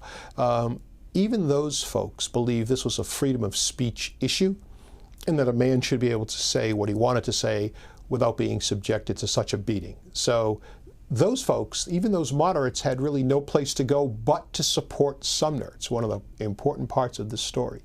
And in the South, completely opposite response. Almost universal acclaim for Brooks. He's lionized as a hero. As I said, he receives hundreds of canes from citizens, many of which are inscribed with the words "hit him again" as part of the celebration of the caning in the South. But almost every Southern newspaper supports Brooks. There are a couple of exceptions, and in those exceptions, the editorials take the tone of Brooks attacked a man who was defenseless, who was not expecting it, almost a sneak attack, and that's a violation of the Southern Code of Honor. So the minimal kind of criticism of Brooks that there was in the South all revolved around that point. Where did you go in the process of writing this book, and how long did it take? Yeah, so I live in the Boston area. Most of Charles Sumner's papers are in Boston. It was wonderful for me. They're at the Harvard Library, they're at the Boston Public Library, they're at the Massachusetts Historical Society. And as I said, he's a prolific writer. His His birthplace is on Beacon Hill in Boston, right near the Boston State House, Massachusetts State House. He's buried in Cambridge, Massachusetts. He's a Harvard graduate, so most of that research took place there. Very privileged and very blessed to go to South Carolina for the Brooks portion of the research. His papers are at the University of South Carolina, where he attended. And then I did go out to Edgefield, the western part of the state, visited the 2 homes that Brooks owned and that are now privately owned, which was wonderful. Visited the site of his plantation, visited the courthouse where his will after he dies is, and lists all his assets, including his 85 slaves. So I feel like both of these characters, it's interesting, they both kind of represent their regions in an important way. You know, Sumner in Massachusetts, a real strong anti-slavery state. Brooks in South Carolina, a real strong pro-slavery state. So the research worked out well from that standpoint. You say there's a fellow you met down in South Carolina that knows more about Preston Brooks than anybody alive. Yes, Bettis Rainsford is his name. He is the Edgefield County historian. Brilliant man. Ironically enough, attended Harvard, graduated from Harvard, and then returned back to South Carolina. He was so gracious and took me around Edgefield, and he's also the owner of the best restaurant in Edgefield, the Edgefield Town Grill. So I got to eat there as well. It was fabulous. So, is Preston Brooks known down there? Preston Brooks is well known. He's buried there. There's a big obelisk tower at his gravesite in the Edgefield Cemetery. Back in Columbia at the University of South Carolina, there's a plaque that the University of South Carolina holds that was originally in a chapel on Brooks's plantation. So he is known there. Go back to the age. Charles Sumner was 44. Preston Brooks was 37. And what happened to Preston Brooks in his own political life after this event? Really interesting. So he becomes a hero. So if you use May 22nd as your line, the date of the caning, he becomes a hero, and in many ways is uncomfortable with that. By the fall of 1856, he's tired of being the symbol of slavery. He even says that in letters, that he's not comfortable with the limelight in such a big way. But he is an enormous hero, right up until his untimely, sudden death in January of 1857, towards the end of the month, so 7 to 8 months after the caning. He dies of a throat infection in Washington, D.C. There's a huge funeral here in Washington, attended by the president and congressmen and senators and all of that. And then a very remarkable thing happens, maybe one of the most remarkable events of this whole episode. 26 men from Edgefield, South Carolina, make their way to Washington to bring Preston Brooks's body back to Edgefield for burial. And they bring it back by boat at first, up along the Potomac. They bring it back by stage. They bring it back by horse. And along the way, hundreds and thousands of people line the streets, line the towns across the South to pay homage to this funeral procession. Make no mistake about this, Preston Brooks is as big in that 7 or 8 month period as John C. Calhoun was before him and as Robert E. Lee was after him. Now, he does not have the historic staying power of either one of those two, but in the moment, he is huge. He is a celebrity across the South. What happens to Charles Sumner after the 3 years? Yeah, Sumner gets back, as I say, in January of 1860, bides his time for a bit, and then in June of 1860, delivers another major speech on the floor of the Senate called The Barbarism of Slavery, where again he takes apart the institution of slavery.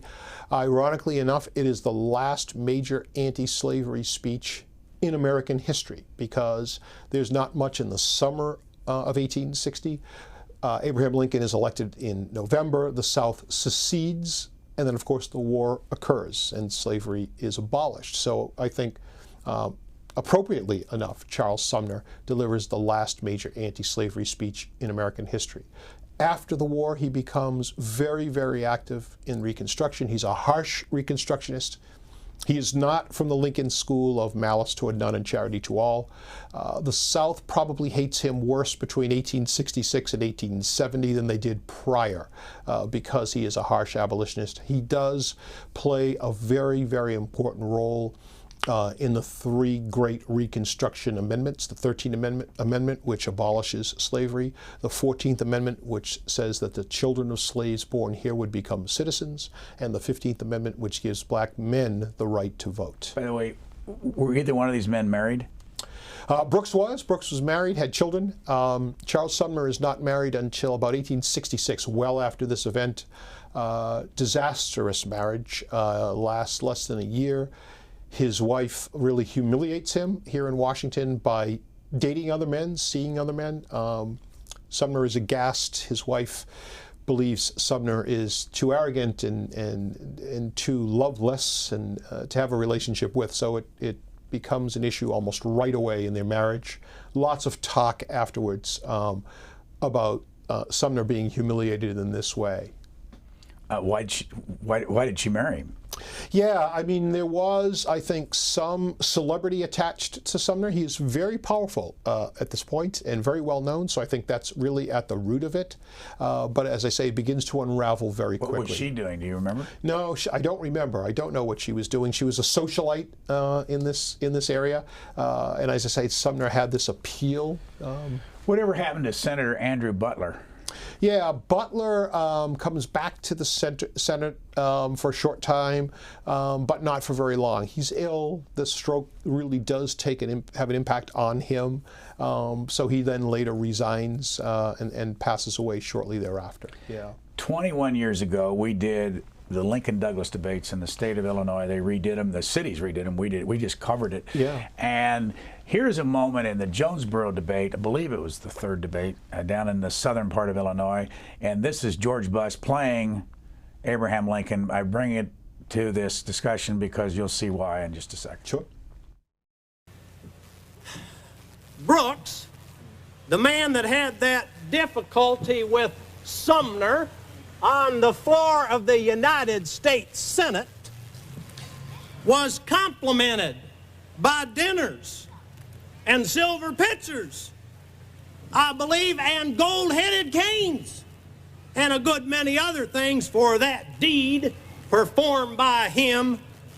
And in one of the speeches he made about that time, he declared that nobody had expected slavery to exist to this day, but that we have grown wiser than were our fathers.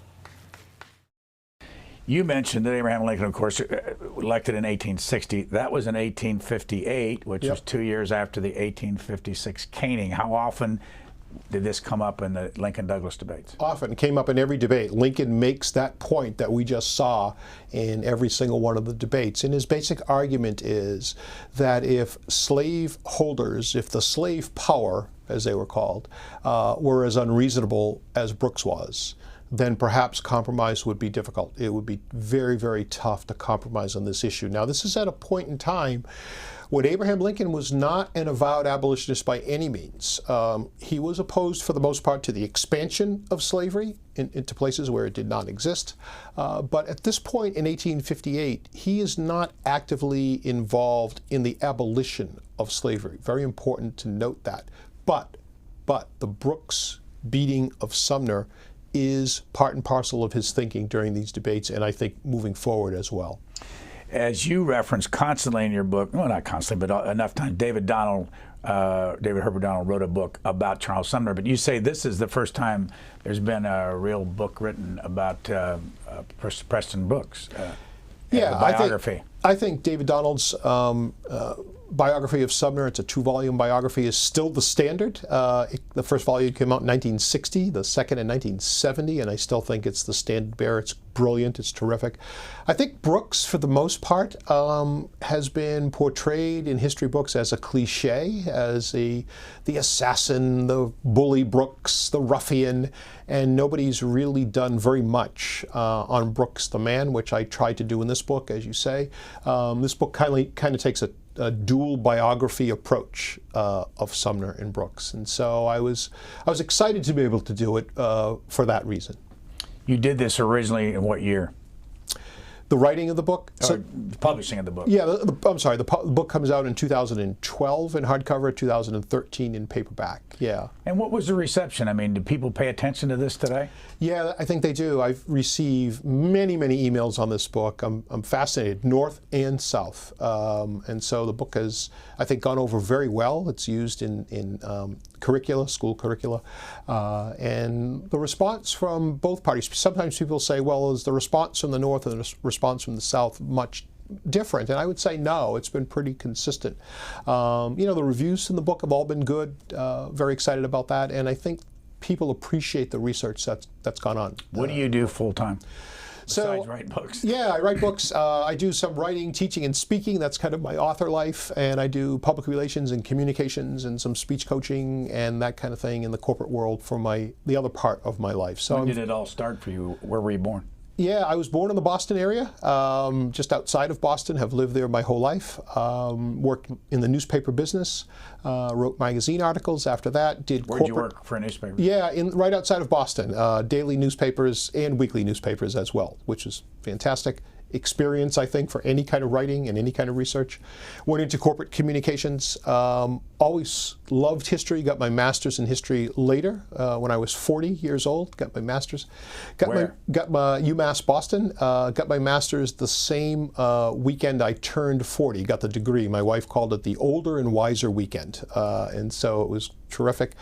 That really, I think, kind of launched the history, my kind of history research and writing, so to speak. My first book came out in 2003. The Caning's my fifth book, and it's all narrative history, and it's been wonderful. So very blessed. The audience can't see this, but sitting right outside of our door are a bunch of 8th graders. Yeah. And your wife. Yeah. The reason I bring it up is because you're around Washington now with these young folks, and do you find them at all interested in this? I do. My wife is the principal of the St. Jerome's School in Weymouth, Massachusetts. We're here with the 8th grade, a terrific bunch of kids, great bunch of kids, very smart, very well behaved, and very interested in history. So we've done the whirlwind tour of Washington, and we're not done yet. We have the rest of today, and we'll do it tomorrow. But yeah, I think kids are very interested in history. I think when you make history come alive, and you make that personal part of history part of the story, kids get interested in it, and I think these kids are just a wonderful example of that. So you've spoken a lot about this book. When you do speak in front of an audience, where do you really get their attention?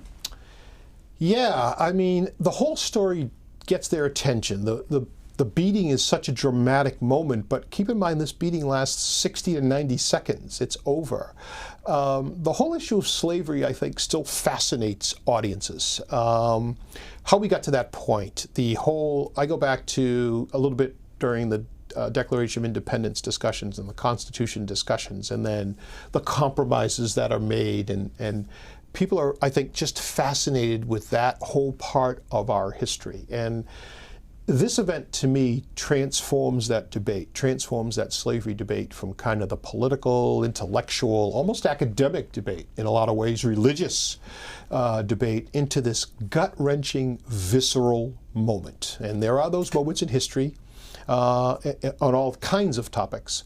And the caning is what I think is that moment in the slavery debate. It is, to me, the no turning back point on the way to the Civil War. Were there other well-known people in the Senate at that time, or in the House for that matter? Well, Daniel Webster has just finished at that time, and so he is retired. Keats is very well known from South Carolina, so there are those kinds of folks, but not. I would say that the Calhouns, the Henry Clays, the Websters, that era has largely passed, and in some ways, I think that's the reason that compromise was becoming so difficult. I mean, Stephen Douglas is there from Illinois, certainly a powerhouse, has his aspirations on the presidency. So has other reasons for wanting to do things in the Senate besides strike compromises. He's the architect of the Kansas-Nebraska Act of 1854. Disastrous act. Completely miscalculates the response in the North. And what it basically says is for new states for new territories that want to apply for states, instead of using the Missouri Compromise, instead of using the famous 3630 parallel where states beneath that line would be slave and states above that line would be free, that we allow people in those territories to vote. So popular sovereignty is the term you may remember from your high school days. And that's what he proposed as a way to settle the debate in those territories for when those states got admitted to the Union. Now, he has political reasons for doing that. He has his eyes on the presidency, Stephen Douglas does, and believes he needs Southern Democratic support to get that. He also, there's lots of talk about a transcontinental railroad in 1854. It doesn't come for 12 years later. But the South wants the eastern terminus of that railroad to be in St. Louis. Douglas wants it to be in his home state in Chicago. So he believes this popular sovereignty is going to be kind of beneficial to the South, that they'll appreciate it, and that would be like throwing them a bone. He is right. The South loves the idea of popular sovereignty. The North hates it. Lots of demonstrations, anti-Stephen Douglas demonstrations. He's burned in effigy in many demonstrations in the North. In fact, he himself makes the comment that he believed he could find his way home from Washington, D.C. to Illinois at night by the light of his own burning effigies. So a man well aware of his status at that point.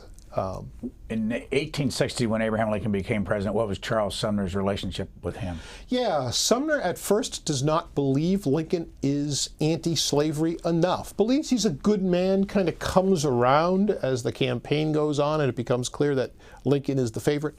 Comes around that he's a decent man, but does not believe at first that he is radical enough on the slavery issue. And in fact, he's not. Sumner is correct on that point. Think about this. Abraham Lincoln had a meeting with Frederick Douglass very early in his presidency about returning slaves to Liberia and other places in Africa, and compensating slave owners for that. So very early in his presidency, Lincoln hasn't made that evolution. Sumner knows that. So at the outset, he'll say he's a good man, I'm sure he'll do fine, but he's concerned in some letters about Lincoln's dedication to abolishing slavery. A couple of years ago, David McCullough was here to talk about his book, The Greater Journey, and here's a clip where he talks about Charles Sumner going to France, and I think you talk about it in your book, but you get another voice in here and we'll see what your reaction is. Sumner graduated from Harvard, went to Harvard Law School, practiced law for 3 years, and decided, I don't know enough. My education is not sufficient. I want to know more. I want to learn more. I'm going to go to Paris. So he borrowed $3,000 from friends, closed up his law office, and went to the Sorbonne, attending lectures in everything. He writes about what he's listening to or who he's meeting and what he's learning and so forth. But there's one entry where the speaker was sort of tedious, and he found himself looking around the lecture hall, mind wandering, and he noticed that the students, other students, and several hundred, nearly 1,000 people in this lecture hall, that the other students treated the black students who were there just as though they were like everybody else. And he wrote in the diary, maybe how we treat black people at home is the result of what we've been taught and not part of the natural order of things. Did you read the diary?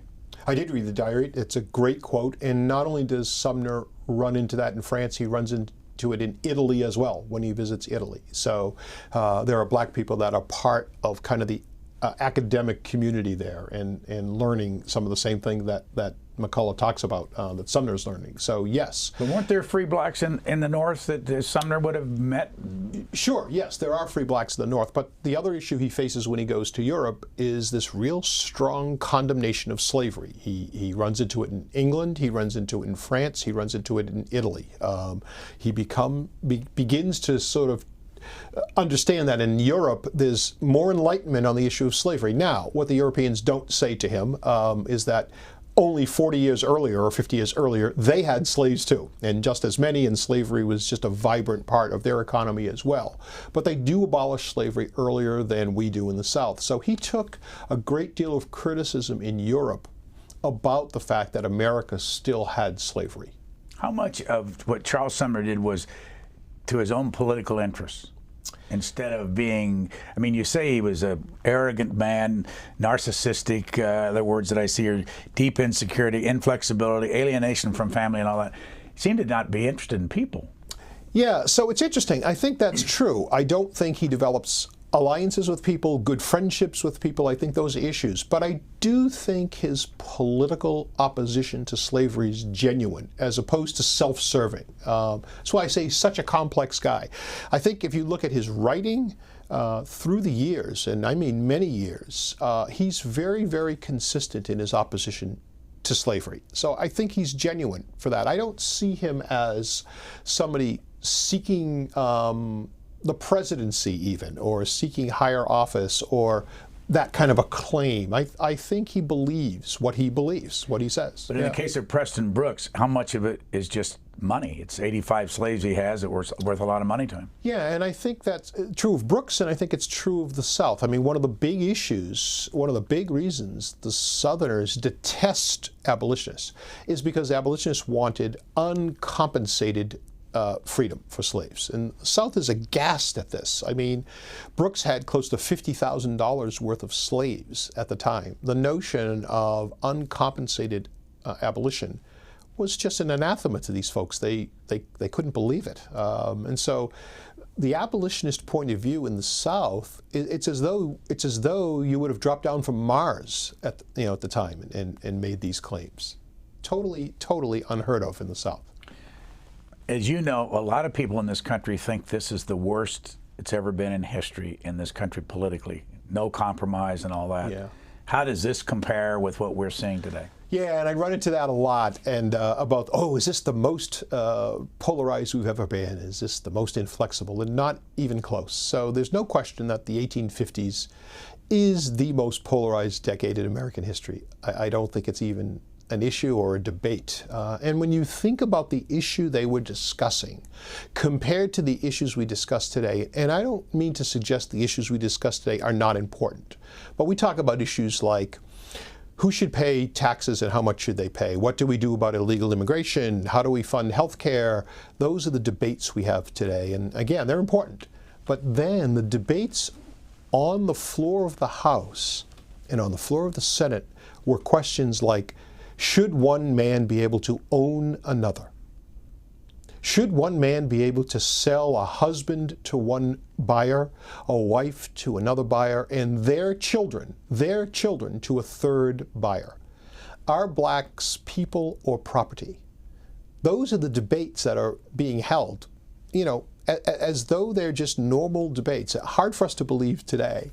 Those are the debates that are being held during the 1850s. So the stuff we're dealing with today seems more manageable to me after I think about that. What about the again, going back to the money aspect of all this, how much of today's immigration issue is politically driven for votes? In other words, one side comes out very strongly for it. They see the vote possibility there. The other side's against it. Why would they be against it? Yeah, so I mean, I think I see a couple of sides. I think you're right. I think there's a vote aspect here. I think there's this notion of following the rules. So many people, and I'm one of those people, whose great grandparents came through Ellis Island. I'm the grandson of 3 immigrants. From where? Italy. So my maternal grandfather and my paternal grandparents came from Italy. My maternal grandmother was born here. 2 of them came through Ellis Island, 1 came through the port of Boston. But I think there's this feeling of following the rules, that it's an important part of the American experience, that you don't come here illegally, you don't cross the border, you actually go through this process and it gets done. So I think there's that feeling that maybe some of that has changed. So I think the debate is something that people can compromise on, for sure, you know. We go back to the, you know, does anybody deserve to feel holier than thou in this country because they live in the North or they live in the South? I mean, this, you know, you go back to that era where there are different motivations. Yeah, I don't think people should feel holier than thou, if that's your question. And it's interesting. Today, you know, is some of that sectionalism still with us today? Absolutely. In fact, one of the things that I say to people I talk to about this book is that some of the stereotypes, the kind of common stereotypes that Northerners have of Southerners today and that Southerners have of Northerners today, stem not just from this decade of the 1850s, but I think from this particular incident. So in the North, people from the North and the Northeast, where I'm from, the kind of stereotypical view they'll often have of the South, that Southerners are uneducated, that they're, you know, quick to anger, et cetera, those cliches were the same kinds of things that Sumner's allies were saying about Brooks and his colleagues. And the Southern feeling that people from the North, and particularly the Northeast, and dare I say it, particularly from Massachusetts, are arrogant and condescending, and they talk too fast and they're impolite, those are almost the same things that Brooks's colleagues were saying about Sumner and his colleagues. So I think those stereotypes haven't changed much. From the beginning of your research in this until the end, what surprised you the most about what you learned? So I think what surprised me the most was the extent of the slavery debates in Congress during this time. They are the extent, and I guess the eloquence. They are fascinating debates. I mean, I would urge anybody to go back and look at them, North and South. And of course, you know that the arguments were there, and that the polarization and the gulf between North and South was there. But just seeing these people debate it, these congressmen and senators debating it on the floor of the House and on the floor of the Senate, and some of the big issues they bring into it, economic issues. Preston Brooks criticizes Sumner for being hypocritical, not just because of the textile cotton issue during the 1850s, but he says, Brooks does, you're criticizing us for having slaves. We try to treat our slaves well. You have thousands of Irish immigrants living in squalor in the city of Boston on your streets begging for food, which was absolutely true during the 1850s. And I thought as I read that, and of course Sumner's response is, yeah, but we don't own them, legitimate response and a very good response. But I thought as I read the Brooks remarks, wow, I never even thought of that. I have never put that into my thinking. And here's Brooks talking about it, and wow. So that really does surprise me. What happened to Charles Sumner? When did he die, and of what? He dies in 1874, and he dies in Washington. His body is taken to Boston by train. He lays in state at the State House in Massachusetts. 50,000 people go by his grave and pay homage to him, which is an enormous number for a senator. He is beloved by that point in Boston, and he is buried at the Mount Auburn Cemetery in Cambridge, Massachusetts, not far from Harvard, a stone's throw from Harvard. And his grave is still there today. You know, you can walk to that cemetery and visit his grave today. And in South Carolina at the time, and keep in mind it is a Reconstructionist government, the staff is lowered to half, the flag is lowered to half staff in his honor. Something that I think most residents of South Carolina would not have been pleased with, but the Reconstruction government of South Carolina does do that. So who's done a better job, the North or the South, in honoring these two men from their own perspective? And where's the best archive? Yeah, so I think in terms of honoring, it's really an interesting question. So Charles Sumner, think about this, was larger than life when he dies in 1874, when his statue is erected at the Public Garden in Boston, right in the downtown Boston. Only the word Sumner is engraved on that statue, and that's all you needed. That was in 1897, 25 years or so after, 20 years after. But Charles Sumner's cachet and fame in the city of Boston and in Massachusetts has, I think, largely dissipated. Boston sort of prides itself I think, in two major areas of history. One is the Revolution, of course, understandable, and two is the emergence of the Irish politician. So Jack Kennedy is huge in Boston, the Kennedy family in general. James Michael Curley, the infamous mayor of Boston. So if you passed 100 people in downtown Boston and asked them who Charles Sumner was, maybe 15 people could tell you, but the vast majority could tell you who Jack Kennedy was, or Paul Revere, or John Hancock. What about in the South? John How about Adams? Preston Brooks? In the South, I think Brooks, he is not honored in the South, and I've had people ask me that. How's the South come to terms with Brooks? They know what he did. They know what he did was despicable. They know what he did was violent. But I think in general, if I can say this, the South does a better job of remembering and honoring its Civil War history, which Boston, for example, has great Civil War history. The movie Glory is about the Massachusetts 54th, the first colored regiment, fighting for the Union. But for the most part, I think the history of the Civil War in the South is better portrayed and better understood. Which one of these men would you have rather had dinner with? I would much rather have had dinner with Preston Brooks. But my ideas, of course, I think are much closer to Charles Sumner, yes. But Brooks, the infamous, who would you rather have a beer with? Yes, Preston Brooks, much more likable guy. Are you working on another book? I am working on another book. It'll be out next spring. It's narrative history, be published by St. Martin's Press. I am very close to being able to talk about the topic, probably in the summer at some time, but I am very excited about it. It's history? It is history. What era? Can I tell you, it's covering a big swath of history. I can tell you that, Brian. Have you finished it? It is finished. The manuscript is in, yes. So, our guest has been Stephen Puleo. The book is called The Caning, The Assault That Drove America to Civil War. We thank you very much. My pleasure. Thank you, Brian.